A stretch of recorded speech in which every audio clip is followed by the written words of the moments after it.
வாங்க மாப்ள, வந்து என் பக்கத்துல உட்காருங்க. குழந்தை இப்ப வந்துரும். திலகா குழந்தைய பெத்தது அவளுக்காக இல்ல, எனக்காக பெத்திருக்கிறா. அந்த குழந்தை மட்டும் இல்லைன்னா நீ என் கழுத்துல தாலியை கட்டுற வரைக்கும் வந்து நின்னு இருப்பியா? சரி சொல்லு, ஆஃப்டர் மேரேஜ்க்கு அப்புறம் நம்ம ஹனிமூன் எங்க? சொல்லு.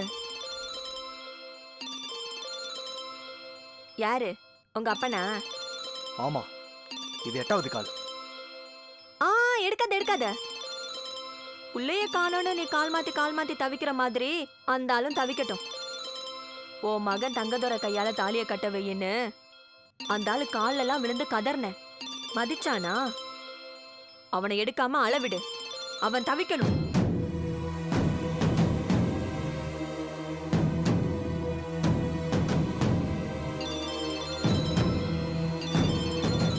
இங்க பாரு, பிரச்சனை உனக்கு எனக்கும் தான். எங்க அப்பா போலீஸுக்கு போகணும்னு சொல்றாரு. நான் மட்டும் பேசி அவர் தடுத்து நிறுத்தலைன்னா அவர் தனியா போலீஸுக்கு போயிருவாரு. அதனால உனக்கு தான் பிரச்சனை வரும். அப்ப ஆன் பண்ணி பேசு, ஆனா அந்த ஆளை ஆஃப் பண்ற மாதிரி பேசு. சொல்லுங்கப்பா, என்னப்பா? ஏண்டா அறிவு கெட்டவனே, எனக்கு இருக்கிற தவிப்பு போதாதா? ஏண்டா போன் எடுக்காம டென்ஷன் பண்ணிட்டு இருக்க? இல்லப்பா, அது என்னன்னா... சரி, நீ இப்ப எங்க இருக்க?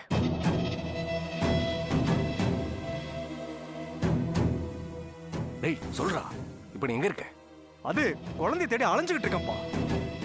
ஏறக்குறைய குழந்தைக்கு பக்கத்துல நெருங்கிட்டேன். ஏய், உன் குழந்தைக்கு பக்கத்துல நீ நெருங்கி இருந்தா இப்ப நீ நம்ம வீட்டுல இருக்கணும்.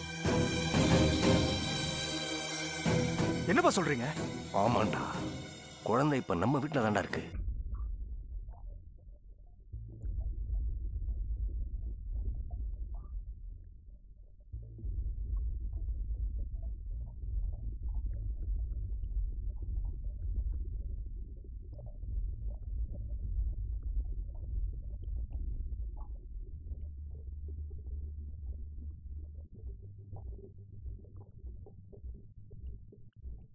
அவளுங்க குழந்தைய கொண்டு வந்து சேர்த்தனாலதான் நான் அமைதியா இருந்தேன்.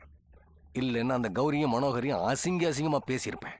விடுங்கப்பா, அந்த பிரச்சனையை அப்புறம் பாத்துக்கலாம். சரி, நீ சீக்கிரமா வீட்டுக்கு வந்து சேரு. வந்துடுறேன்ப்பா, வந்துடுறேன். என்ன சொல்றாரு? செண்பக பாண்டியன். ஓ சாரி சாரி சாரி, மாமனார் பேரை சொல்லக்கூடாதுல்ல. என்ன சொல்றாரு என் மரியாதைக்குரிய மாமனாரு? எனக்கு தேவையான நல்ல தகவலை சொன்னாரு. அப்படியா? என்ன தகவல்? சொல்ற. உனக்கு சொல்லாம எங்க போறேன்?